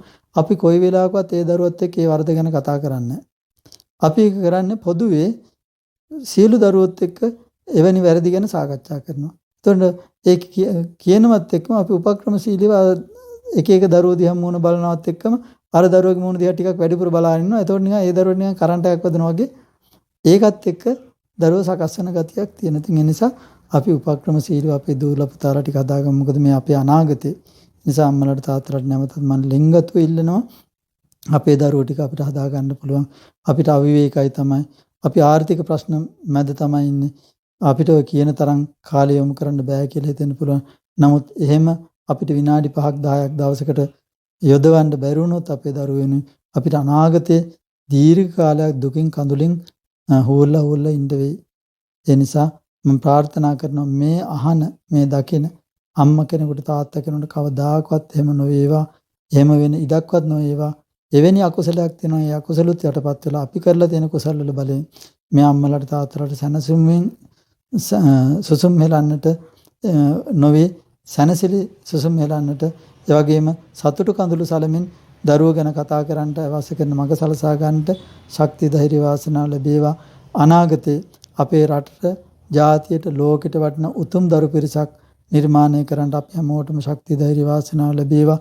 ඒ සඳහා දැහැම දිව්‍යංගයේ ආශිර්වාදයේ ත්‍රිවිධ රත්නයේ ආශිර්වාදයේ දලදා හාමුදුරන්ගේ ජයශ්‍රී මහාමුදුරන්ගේ රත්නමාලි චෛත්‍යරාජන් වහන්සේගේ මහියංග චෛත්‍යරාජන් වහන්සේ ශ්‍රීපාද පත්මරාජන් වහන්සේ ඇතුළු සියලුම ශාරීරික පාරිභෝගික උද්දේශික ත්‍රිවිධාසන සේම උපකාරක සියලු දිව්‍යංගයේ ආශිර්වාද ලැබිලා අපේ මේ දරු පිරිස වහාම යහපත් පිරිසක් බවට පත් කරගන්න අවශ්‍ය කරන වැඩ පිළිවෙල ඉදිරියටත් යොදමින් අනාගත පරපුරද ආරක්ෂා කරමින් මේ රට ජාතිය ආරක්ෂා කරගන්න සම්බුද්ධ ශාසනය ආරක්ෂා කරගන්න අපට ශක්තිය ධෛර්ය වාසනාව ලැබේවා කියලා අපි ප්‍රාර්ථනා කරමු.